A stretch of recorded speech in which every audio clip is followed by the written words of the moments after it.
harimo mu ngwara nyinshi muvura harimo diabete gitigu hypertension n'izindi zitandukanye hemorrhoide reka ngaruke kuri iyi ngwara kumbure yo kurangiza vuba kuciyunda ari anye Fidia cyane abavuze ingwara yo kurangiza vuba muravura abantu bakumbure bafise ubwo bugwayi bwo kurangiza vuba mu gihe bariko barangura amabanga yabubatse umugabo agaheza umugore akimushaka Fidia urumva ko iyo ngwara ibabaje iyumvira umugabo agacarangiza wo kimushaka ivyo mwaratubwiye ko mubivura ikiganiro mperuka gukora ndiko ndagikorana n'umujournaliste akora kuri Radio Terimbere FM y'Igitega niho namubwira ati nahuye n'umujama ebana nakayashu kamurenza ati mvuye kurondera umuti wo kurangiza vuba wo kurangiza vuba muvura kutarangiza vuba umugabo yaragiye kurondera wo kurangiza vuba ego ivyo birabaho canke murabivura ese umuti wo kurangiza vuba murawutanga kurangiza vuba no kuvuga umanza kumenya umwanya mbega uwo mwanya w'umuntu atarangiza biba byagenze gute kuko hari ubugwayi bita orgosperme n'igihe imbuto ziba zabaye nke mu mubiri bigatuma uwo muntu ateba ataruka aryohewe ahubwo ari ubugwayi ico ni ukuvuga tugira contrôle générale y'ubwonko ni produit dukora iza gutuma ubwonko hypothalamus na hypophyse bifasha imitsi les acteurs cyane cyane inyama z'imyara ibondokoro cavernese zigira inguvu zigatuma umuntu kwijidite umukobwa cyangwa umudamu nawe bibonekera he bibonekera mu nyifato no kuvuga we biragoye kuboneka ko umuhungu wowe biboneka ari uko igitsina umukobwa acabimenya kari faiblesse mugabo w'umukobwa ahantu biza kubonekera kuri twa duhimba no kuvuga hypophyse itaba yatanze zankabura mubiri nkabura mubiri bita LH ituma amazi muri vaje aboneka mwisho gira amazi yabuze uwo muntu afise umwumira kandi muri ko murabikora akababara aho nuva biba byagaragaye nawe yuko ubushaka budakwiye hari gihe uri umuhungu ushaka kwibaza ko atari ububabare kumbura ari kuryohe uruguru niho babigira umuntu n'induru zikavuga ku bantu batize amajambo bakene mvuze ba ruguru induru zikavuga umuntu acavuga ngo nakomesheje kumbe muri izo ngwara zose wavuze nge sinigera mbishaka ndashaka uzampa umuti okay ahantu baza ko wagize amahirwe twaturi kumwe twaturi no muri muntu uzeye imwe y'umuziki nibaza ko umuti urahari nibaza ko uzowuhabwa kabisa ndawumwemereye akubuye ko atigira bishaka ndawumwemereye ariko nuko kubishaka Dr Bekere ndakeka ko biravana na etabarimo canke eta yabuze twayumvise ntiyigera bishaka iyo yabishaka nyene erega hari ubwonko mu mutwe akabishaka mugabo tagi akanoti iyo ugafise ukajya wicaye utwo wabiri yakuya kuturya sikosa reka kuraba bayirondereye uwasohokanye zero biramusha ndake sokwe miroza urujisho nuwasohokanye baby atanugwasha afise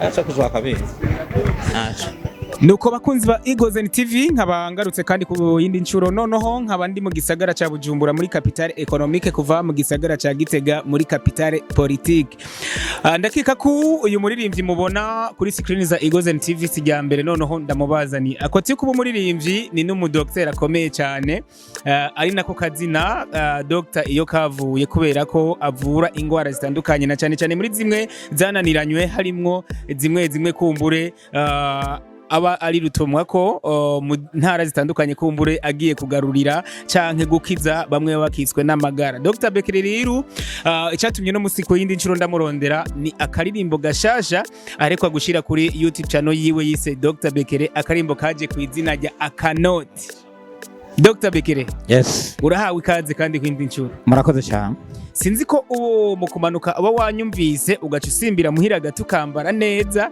canke sinzi ko ariko wama jena manambaye neza mu bisanzwe sinayinzi kuza nama ndi kuri hit wa muri kuri hit ego n'akanoti pembeni cyane cyane burya ngira ngo akanoti karakwizeye nico gituma wanakaririmbye iyo ugafise ukajya wicara urumva akanoti kararyoshe iyo ugafise urumva utuje uratuze ego ukakajya wicaye reka ndagushimire cyane kubona wanzaniye na Queen Video umwe mu ba Video Vix akumbure bagaragaye mu ndirimbo akanoti ego sister ndakuramukije ndakuramukije cyane meze neza ego burya iyo nzobe ni iwawe canke n'agafondote katerereye ni iwanje ni iwawe ku kazina bakwita nde banyita Fidia bakwita Fidia hari ahanye Fidia nta kabenzi abajya nawe ntakujya oya aha Dr. Bekere kujana mu Kamenge hari ahanye hamwe bagategura neza niyo jya kabenzi kweli akakuguriye kateguye neza ntukajye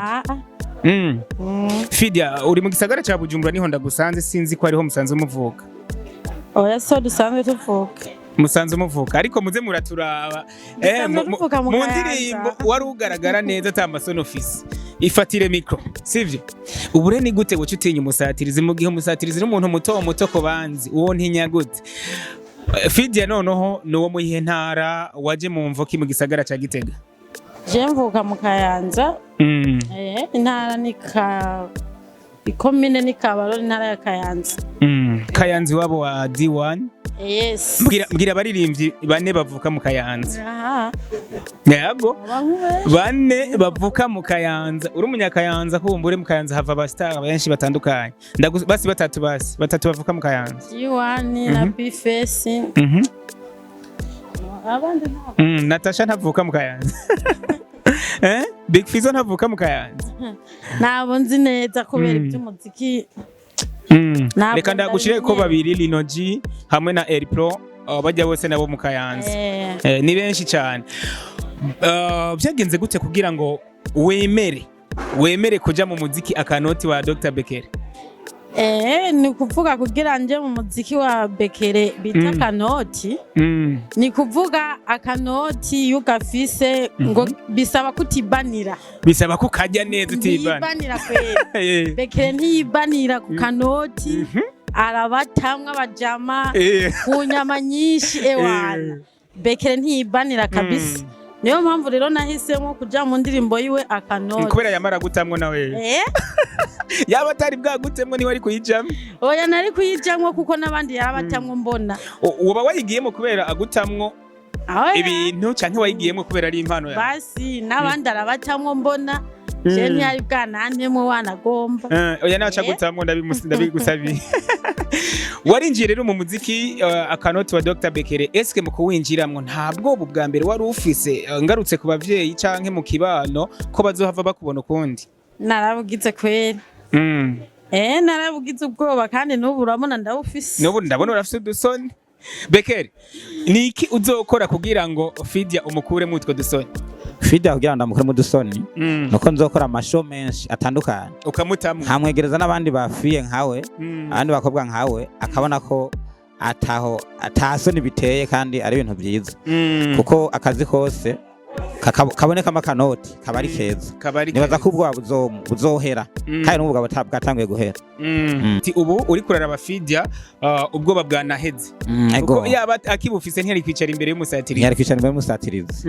ngarabe maso ya kamera hariya Fidia uri kuraraba mu minsi mike kumbure akanoti kagiye hanze bakwakiriye gute indirimbo yakiriwe gute canke wewe bagufashe nka gute abeshi amajambo hirya no hino feedback amajambo hirya no hino yavuzwe ni nkaya muri make amajambo yavuzwe mu ndirimbo akanoti kuri wewe ndiko mvuga kuri wewe basanzwe banzi bari bakuzi nk'agapantekoti cyane ntabwo bari basanzwe banzi barabaza Bekere byinshi uwo mukobwa wamukuye he uwo musista kubera iki wamusizemwo sinzi nanje impamvu yanyiyumviriye kunshira mu ndirimbo yiwa kanoti sindabizi cangira na uri nakomo usanga naho usakanoti impamvu yanyiyumviriye kunshiramo yego imbere yuko yagushizemwo warabikunze uzobibandanya nzobibandanya kweri ntangorane utarabijamwo watinye iki cyane mu kuba mu muziki basi naratinya kuja imbere y'abantu gusa nyene basi ntanakuhenze yaransiripirije ntago yabinteguje. Mbega wari wafashe akantu wari wanyoye akantu oya none yagufashe ntago gute yabinteguje kweri nagiye nyene ndavyisangamwo kumwe wisanga nkaya ndirimbo ngo nisanze nkunda umuntu ntazi nanjye nisanze mu bintu ntazi. Abenshi bariyumvira ko umukobwa abo mu Queen Video ngo bari umukobwa kumbure agendana n'abahungu benshi canke ngo umusavye adashobora kukwima. Amajambo horo yumva ngo mu Queen Video ngo bari umukobwa kumbure hirya no hino ngo agendana n'abahungu batandukanye. Nk'ubu ni nk'uko Dr. Bekere abenshi bukibaza ko mumaze kuryamana. Canke ntibiraba burya Fidia. Oya kwe. Wapi? Ntaragusaba musi. Oya ivyo ntabikora. Bekere ibintu bitatu washimye kuri Fidia kugira ngo umushire mu muziki wawe. Fidia ikintu ca mbere catumye ndamushira mu muziki ica mbere urabona ko ari umukobwa ahagurutse muremure w'inzobe gashire w'inzobe kuvuga nateguye show azoboneka adahera mu nzira ico ni kimwe. Ikindi ca kabiri naco avuga ikinyarwanda neza cyane kuko ndi mu ndirimbo ndimo gukora ndi mu gushirishamwe indirimbo z'ikinyarwanda kugira ngo indimi zose igifaransa ikinyarwanda icongereza rero ku kinyarwanda ngira uwo mubaza gato yo kumviriza urumva ugira neza na neza ko ari umuntu w'imvukira yo mu Rwanda hasi. Ivyo ni ibintu bibiri. Ni ca kabiri. Ica gatatu ni umukobwa yitonda cyane ntumubona uko ni umukobwa yitonda kandi no mu kugira aje mu by'indirimbo naho ntari namuteguje yamanje kubaza abavyeyi biwe baramubwira ati nta kibazo. Ubundi mu kumushira mu ndirimbo warasavye abavyeyi ati mwompa sinasabye ahubwo maze kumubwira ntamuteguje yaratelefone baramubwira ati nta kibazo ko abantu benshi bazi ko umuntu agiye mu ndirimbo abagiye mu bindi bintu ariko siko biri. Twe turi ngaho kugira ngo turyohere abantu tunezereze abantu mu buryo bwose. Ego urumva ku kinyarwanda ico nta erere. Fidia dore se rwose waza wavuga ikinyarwanda none se nta muntu cyane nera rwose ikinyarwanda ngenda kitse bivanye nyine n'ibyo waba umbajije nakwishura mu kinyarwanda nyine. Wanyishyura rwose yigo. Mu Rwanda wabayeho igihe kingana gute? Mu Rwanda nabaye igihe imyaka nk'ibiri yonyine. Yigo ndumva ko yahinduye mu kinyarwanda. Ebana bujyanye rero ubwo n'ururimi rumwe ruri mu ndimi zimwe zananiye. Mbega kubera iki Dr. Bekere iryo jwi kumbure atarishize Bekere kubera iki Fidia utamuririmbishije basi iryo jwi ngo turyumvemwo ico kinyarwanda ciwe tucumva. Okay, Fidia mu ndirimbo akanoti nayo namaze kuyitegura yagiye mwisani yararangiye mu nteguro ariko hari indirimbo izokurikira nibaza kazoba arimo. Izoba igarutse ishushe cyane ishushe tunayitege bayita tuvyumva kumwe.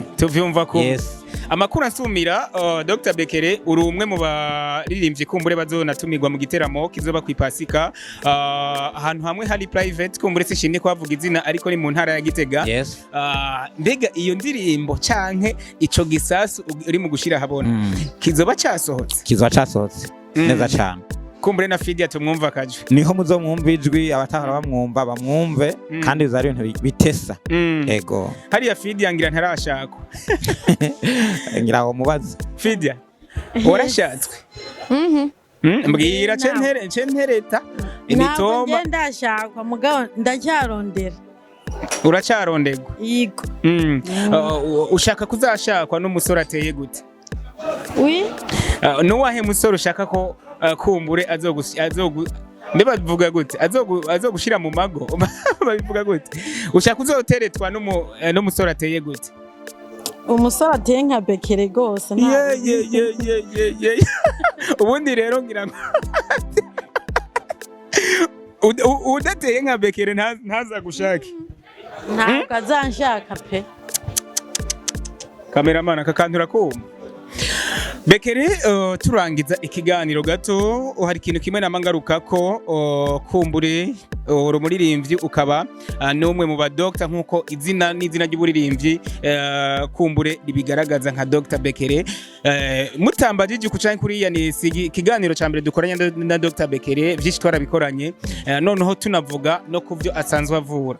Dr Bekere garuka gato utubwire ni gute twofata neza amagara yacu canke kwikingira kugira ngo tugumane amagara meza kugira ngo nujya muziki akanoti n'izindi ugiye gushira habona tuze tuzitambe neza dufise amagara meza. Nama nabivuze kwirinda kuruta kwivuza.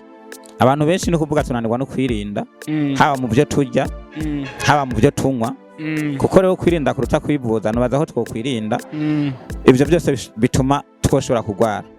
Twarabuze ko tuvura ingwara nyinshi zitandukanye muga ntitunezerwa ko natwo turavura abantu ariko bongera gusubira kugwara bitewe no kutirinda.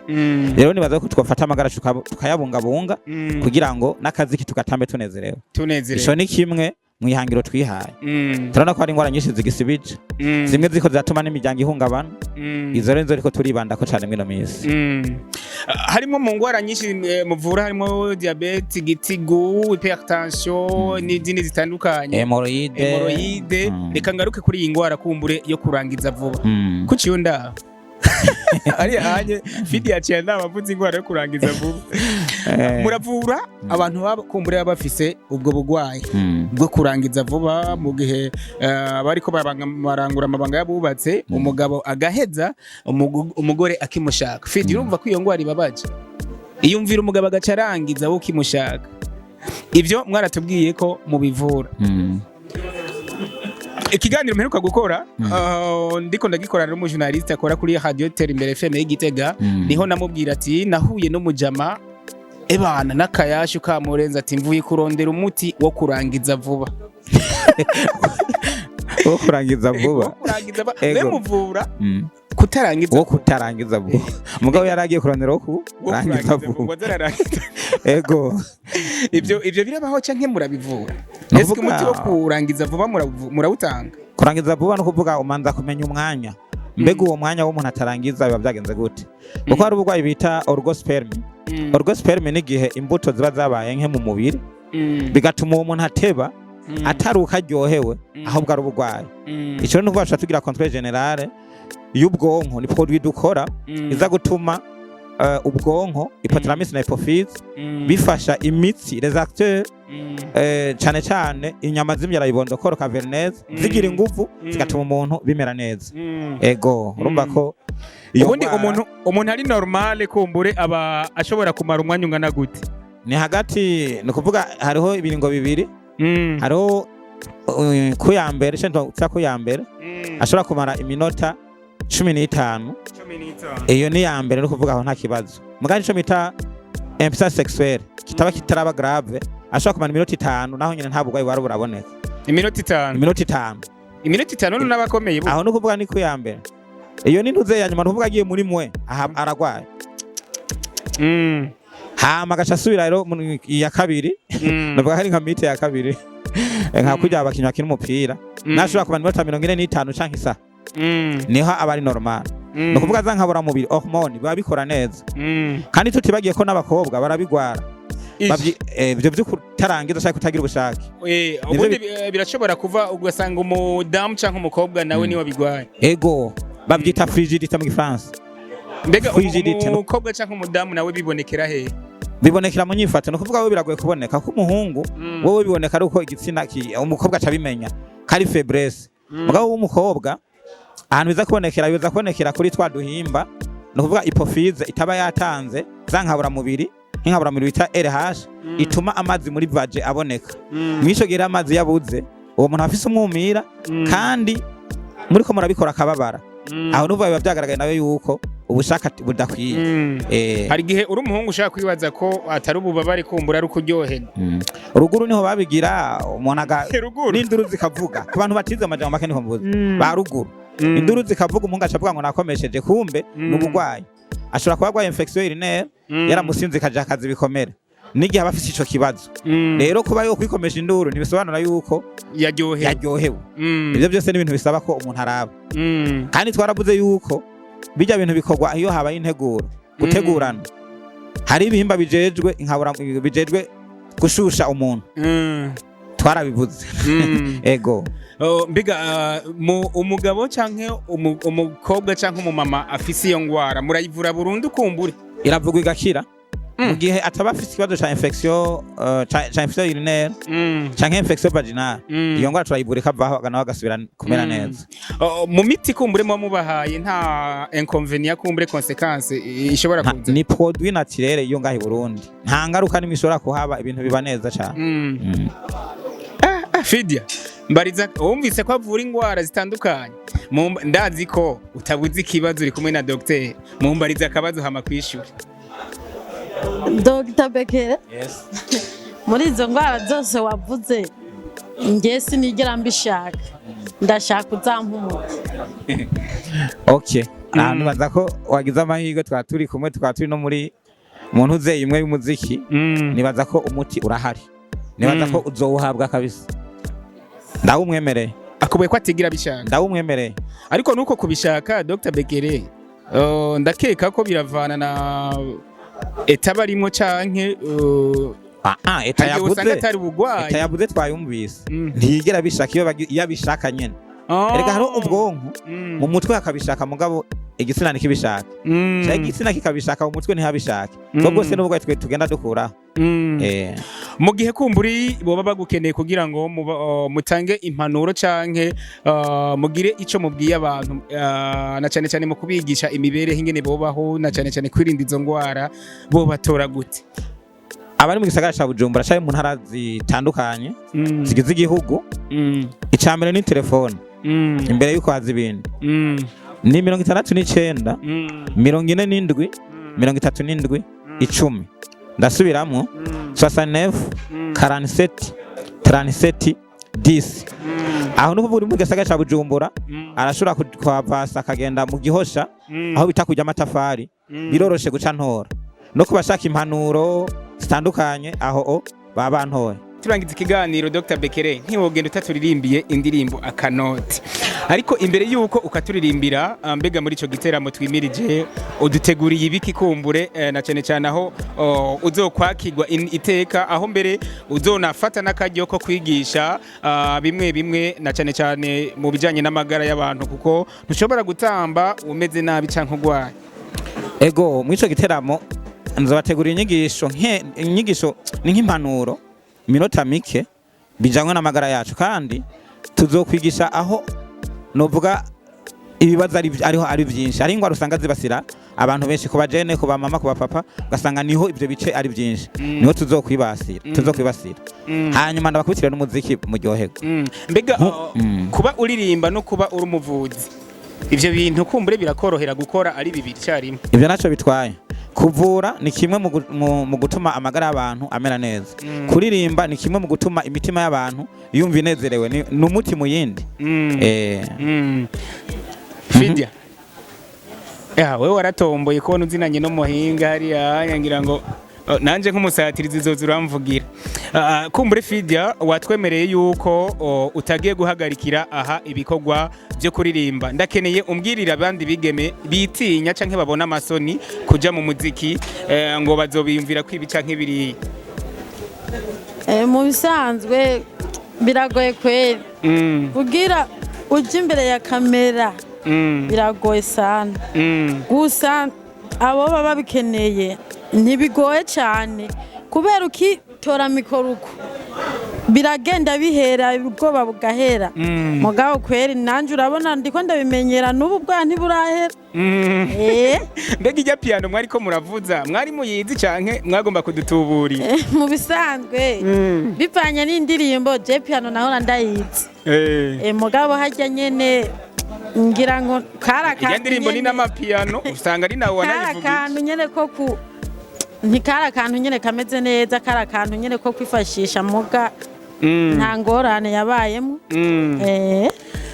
mbwira umwe mu bigeme b'abaririmvyikazi bo mu Burundi ukunda uvuga ati nanje ndashaka kuba nkanaka mu baririmbyi nkunda abaririmvyikazi ya ndakunda aruvera kwera muhimbare yari Ego. karirimba iz'Imana nawe uri mu muziki nta na kimwe byose ni kuririmba Yeah. none umuziki tuwuririmbira shetani nivyo nama numva ngo mwengo ntimuririmba iz'Imana na karimana ntiririmbe rega imana ntiririmba iraririmbirwa iraririmbirwa abo so Dr Bekere dusezere rero uturirimbira akanoti hariya anye Fidia uri kugerageza kumbure nk'uri karacuraranga ya piano nyene nkuko wayicuraranga acagerageza ngaha dufate Okay. kwiyo meza ari ya piano sivyo Tagi akanoti iyo ugafise ukajya wicaye utwo wabiri yakuya kuturya sikosa reka kuraba abayirondereye uwasohokanye zero biramusha ndake sokwe miruza urujisho nuwasohokanye baby atanugwasha afise nibaza ko nahejeje no Dr Bekere subire twibutse akanimero mukoresha kugira ngo bamwe batakumva neza bakandike muze mugire ico mubafashije ku magara yabo nko kubavura canke impanuro kumbura 69 47 37 10 ndabibutsa ko hariho promotion y'ingwara bita ejaculation precoce turiko turakorera abantu ku mafaranga make ku bice 50% yayo twahora tubigurisha kizohera itariki 15 z'ukwezi kwa kane